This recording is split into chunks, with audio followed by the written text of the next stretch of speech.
It was that moment at the family barbecue in our parents' sprawling backyard in Boise.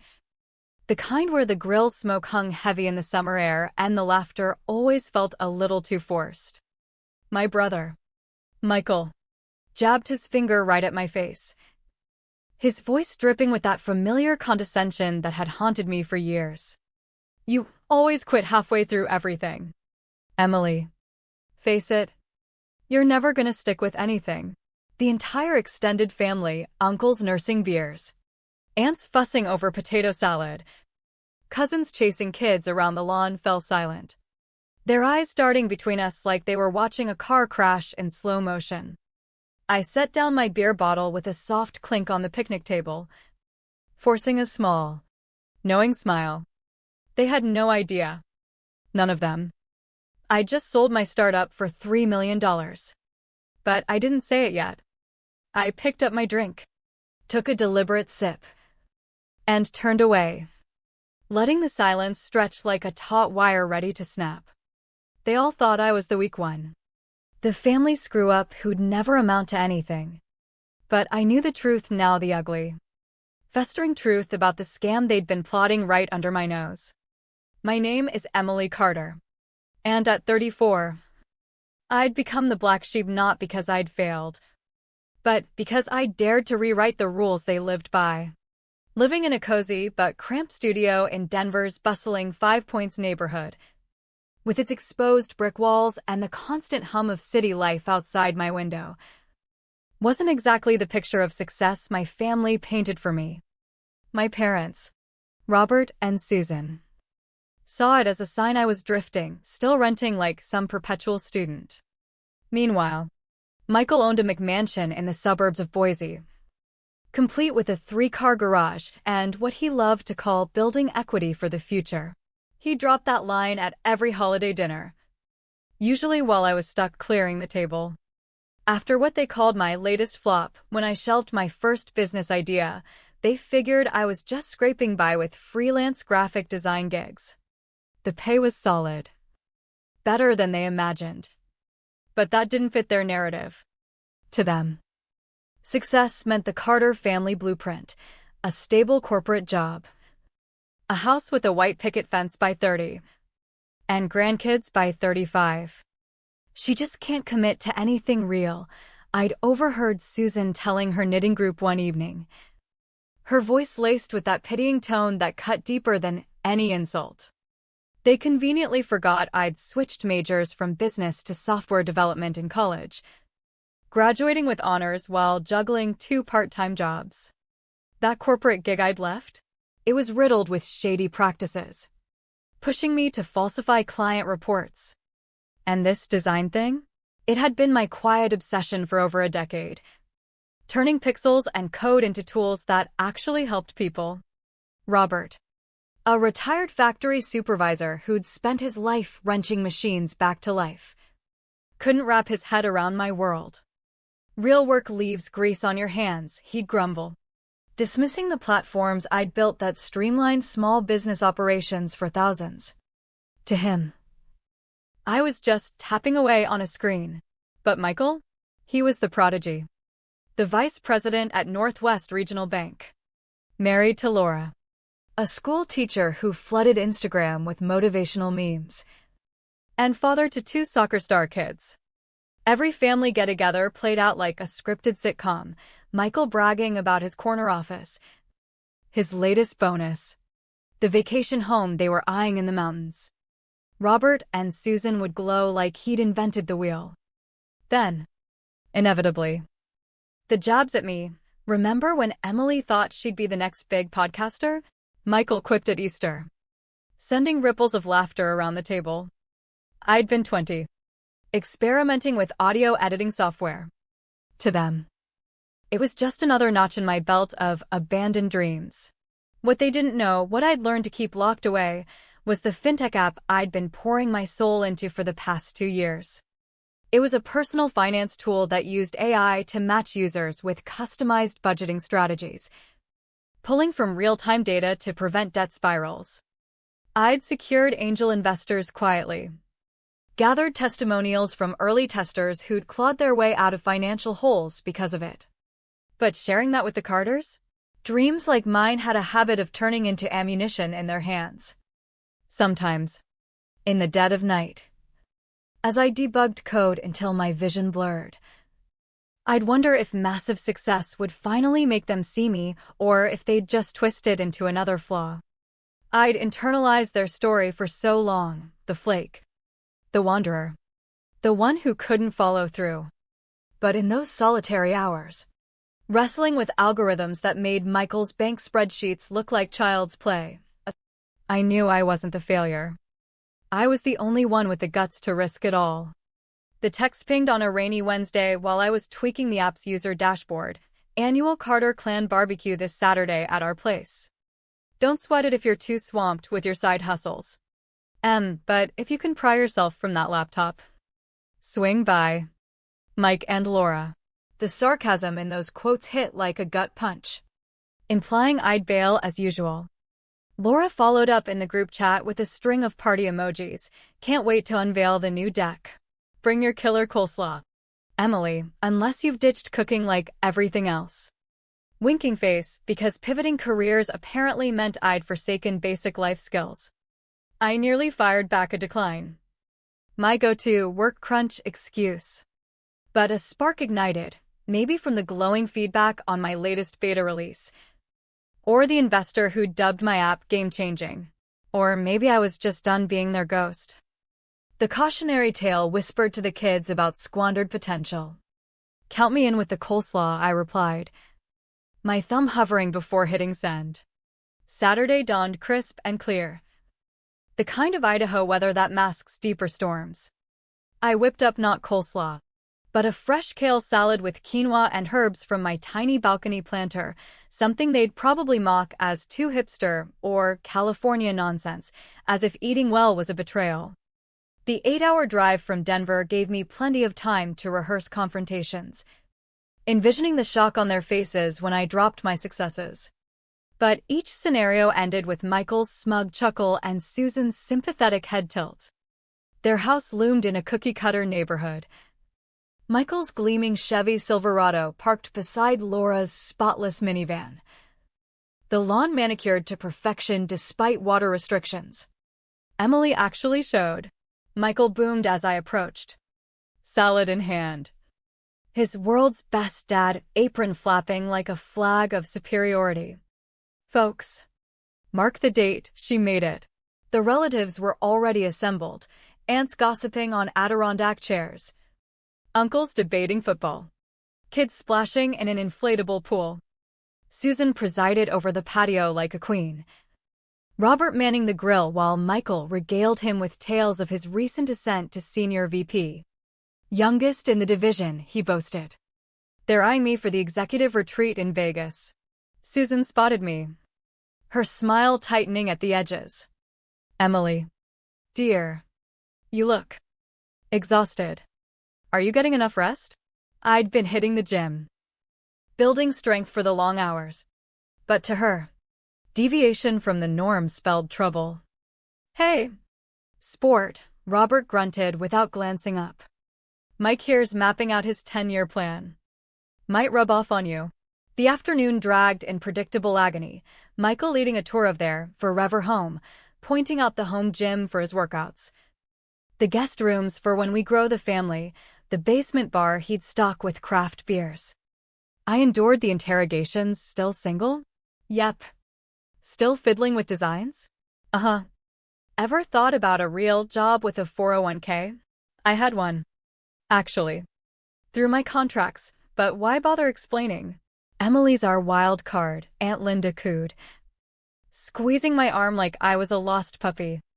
Some folks aren't cut out for the 9-to-5 grind.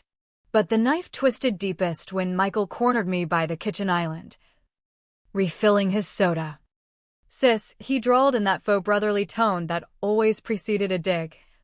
Word is you're tinkering with some finance app. Adorable. You know, at the bank, we're rolling out wellness-integrated banking tools. If you bail on this like usual, shoot me your notes. Could turn into something legit with pros handling it. My knuckles whitened around my glass. It's more than notes. Mike. I've got prototypes. Users. Funding. He snorted. Sure. Like that blog you started or the Etsy shop. Face it. You're 34. Still playing pretend in that shoebox apartment while some of us build legacies. He sauntered off before I could retort, leaving me seething amid his quartz countertops and gleaming gadgets. In that instant, I decided they wanted the failure narrative. I'd let them cling to it until it shattered. I stepped up for air, the backyard chatter muffling behind me. That's when I overheard them through the cracked den window. Michael, Susan, and Robert. Their voices low but clear. My name sliced through the air like a blade. She seriously believes this app's her ticket, Michael chuckled. AI budgeting matcher? Spilled the whole pitch to me last call. Ice flooded my veins. I'd confided in him during a rare vulnerable moment. After a breakthrough update. Hoping for once to bridge the gap. Poor girl, Susan sighed. Always chasing rainbows. Remember her big graphic design phase? She is a designer, Robert muttered. But it sounded obligatory. Not supportive. You know what I mean, a winner. Like that Elon Musk guy. Michael barked a laugh. But get this, the idea is gold. Bank's tech crew crunched numbers on personal finance apps, massive growth. I'm pitching a similar feature for our client retention program. Why not? Susan encouraged. You've got the chops to make it fly. Already sketched it from her ramblings, interfaces, algorithms. The works. With real backing. It'll be huge. Just don't spill to her, she's touchy. Please, Robert cautioned. She flakes anyway. Food blog. Freelance flops, this is just next. We should encourage her, Susan offered feebly. Trying counts. Trying's for losers. Mom. Someone's gotta salvage her half-baked ideas. I backed away. Heart hammering. The betrayal sinking in like poison. My own family. Plotting to poach my creation. Dismissing me as a perpetual dropout. The pieces clicked, his probing questions about tech specs. Monetization paths. It wasn't interest, it was theft. I rejoined the party with a plastered smile. Nodding through small talk. Even praising Laura's new curtains. But inside, fury brewed. Michael found me later on the deck. Alone. You good? Quiet even for you. I met his eyes. The predator gleam there now obvious. Just mulling what you said about my bailout notes? His interest piqued. Yeah, rethinking the hustle. Something like that. You're right, I should face facts. He clapped my shoulder. Atta girl. When you're ready to hand over files, I'll put M to work. Maybe even hook you up with a finder's fee if it pans out. Generous for my own brainchild. As he strutted away, I whipped out my phone. Passwords needed changing. Code encrypted. Allies contacted. They'd mistaken my pivots for weakness. My resilience for surrender. But every quit had forged me tougher. This time, family or not, I wouldn't fold, I'd strike back. The drive home was a war council in my head. By the time I crashed into my Denver studio at dawn, exhaustion fueled action. I fortified everything, new passwords, multi-factor auth, migrated repos to secure clouds. Fingers blurred over keys with the same intensity that birthed the app. At sunrise, I rang up Sarah Kim, the IP attorney who'd set up my sole proprietorship. We file patents now. Document it all. Emily. It's barely light out. Emergency? Theft in progress. By Monday, we'd locked down provisionals for my AI core and UI. Sarah compiled my timeline, commits, sketches, investor emails, all time-stamped. This holds water, she said. Who's the thief? My brother. At Northwest Regional. Her eyes widened. Family cases are brutal. Proof. I played the phone recording from the window, Idaho's one-party consent law on my side. Sarah's face hardened at Michael's scheme. Cease and desist first. but if he pushes, we crush. My tech savvy kicked in. Alerts for finance app variants. Scraped bank job postings. Bingo, a GitHub repo tied to Michael's personal email. Commit log screaming ripoff. Base structure for budget boost interface. Wellness-linked scoring algo. Identical to my system. LinkedIn revealed new hires in fintech health. A Glassdoor leak hinted at a groundbreaking initiative from Boise Ops. The clincher? Laura's Instagram. Hubby's changing lives at work. Fintech wins mental wellness with a fuzzy shot of his screen, my exact dashboard. Rebranded. We accelerate, I told Sarah. While she prepped. I fast-tracked my rollout, pitched VCs urgently. Scaled beta from 100 to 1,000 users. Iterated features nonstop. Sleep? A luxury. My space became command central. Walls scrawled with plans. Docs everywhere. 2 weeks post-barbecue. An anonymous tip from a bank dev. Your bros bored pitching your designs next week. Saw your demo at a Denver meetup last year. This stinks. Attachments enclosed. Slides. Timelines.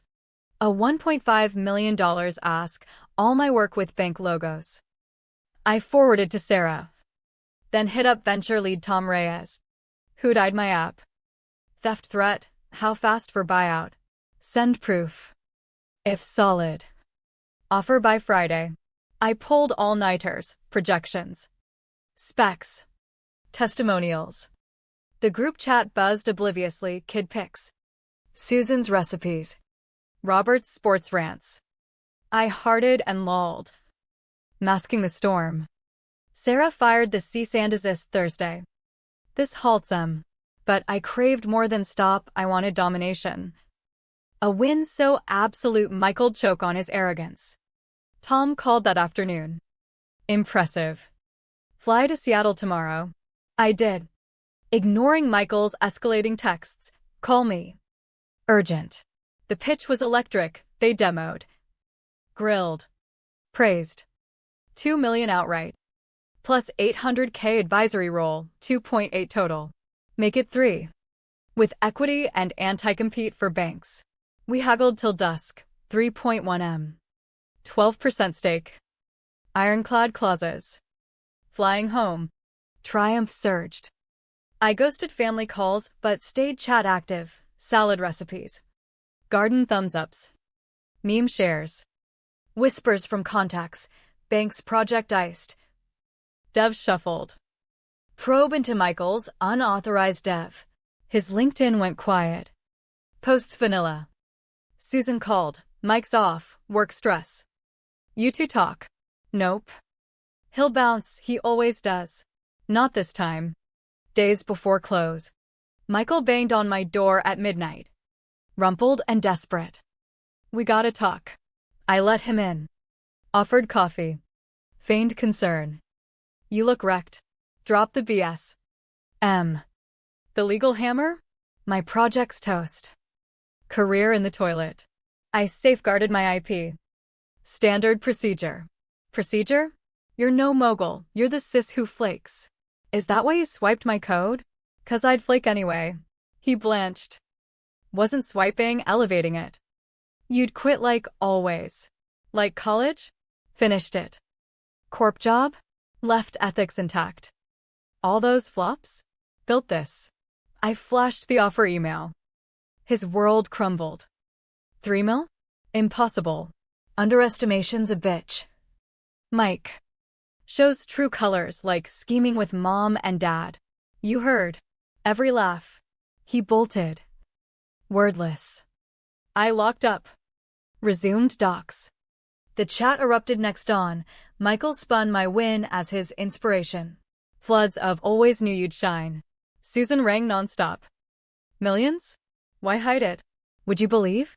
Quiet. We're family. Sure. Deal sealed Monday, funds wired. I quit gigs. Donated to debt relief orgs. I'd next ideas. But first, the news drop.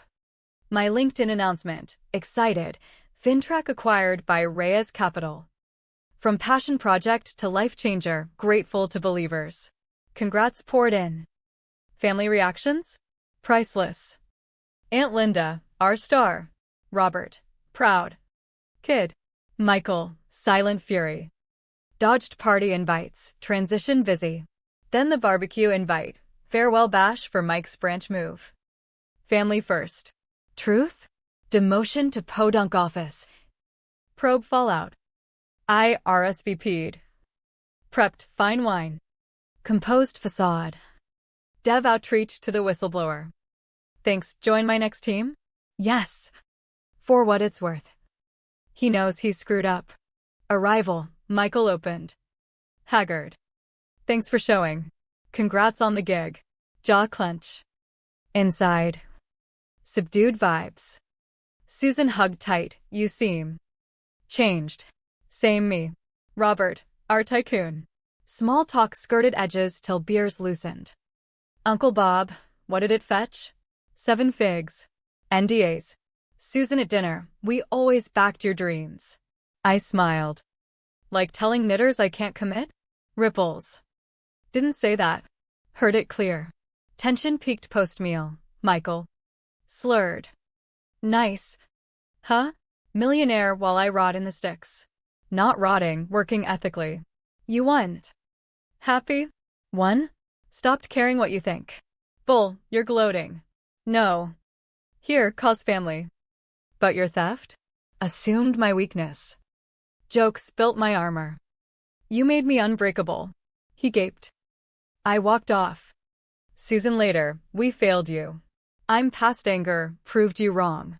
Weeks on, probe headlines. Michael's resignation. Susan, he's reassessing. Good. Labor Day barbecue, quiet. At parents. Michael distant. Blow up, golden now. Huh? Ruined me. You did stealing. Irony, I'd collaborate if asked. But you saw me worthless. Susan intervened, enough. She's right, we undervalued. He stormed. Robert, understood now, gutsy creating from scratch. Mom, proud for standing tall despite us. Driving home. Victory crystallized, not cash or downfall. But self-worth unbound. Michael's jab? I'd smiled. Sold for millions. But truly, chose me priceless. Family endures, BBQs. Tensions. But I build free.